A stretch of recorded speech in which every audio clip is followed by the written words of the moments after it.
Hello, readers of the Book of Concord. Today we're going to do something a little bit different with our readings for today. Some of you have asked about the different versions of the Book of Concord that I've referenced. And so we're going to actually go through those today, just as a quick version. The first version that we're going to look at is called the Concordia Tryg. That's Latin. It means three tongues. Concordia, Book of Concord. This is the same version of the Book of Concord that's at thebookofconcord.org. This is the one that's in the public domain.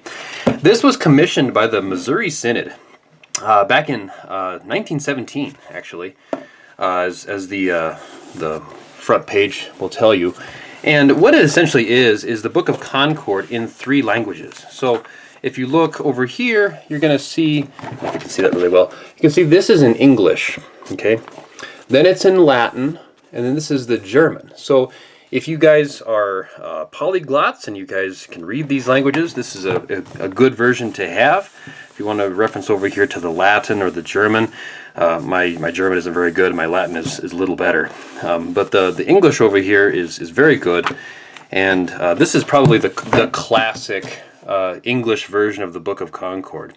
This is available. You can get this several places. You can just Google it on Amazon. You can get this. You can even get this from Concordia Publishing House also, I believe. You can look at that.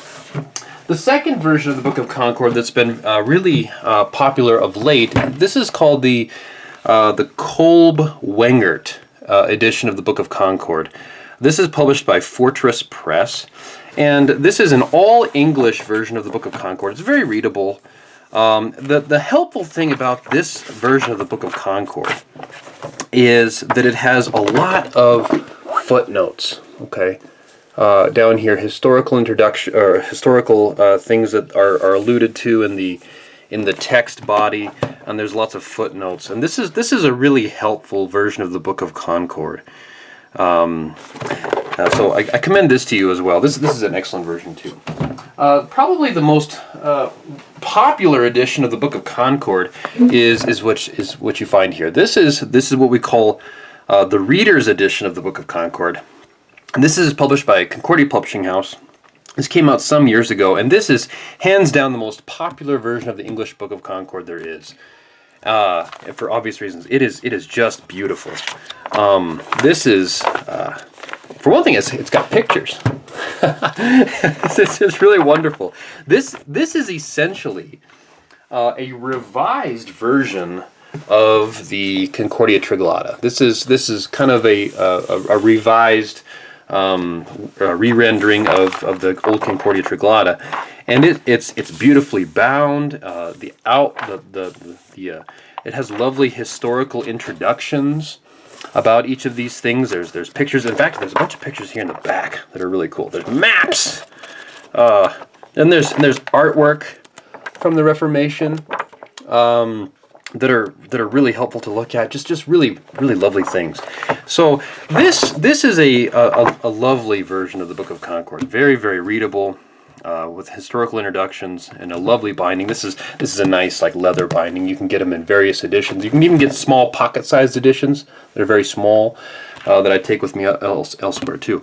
I commend all of these to you. This is the Reader's Edition. This is the Concordia Tryg, and this is the Kolbe version of the Book of Concord. So with those in mind, I want to commend those to you. And again, the edition that we are using here for our discussion is at thebookofconcord.org. That is all free. And I certainly would commend your reading of any of these versions that we've discussed today. The other thing I wanted to tell you, is if you didn't already know, is that I'm getting these readings from the Treasury of Daily Prayer. And if you look in the Treasury, you'll see at the very end of the reading every day, there is a suggested reading from the Book of Concord. And that's where we're getting our readings for the day from. So, look forward to seeing you again. And I commend, once again, the Book of Concord to you. God be with you all. We'll see you soon.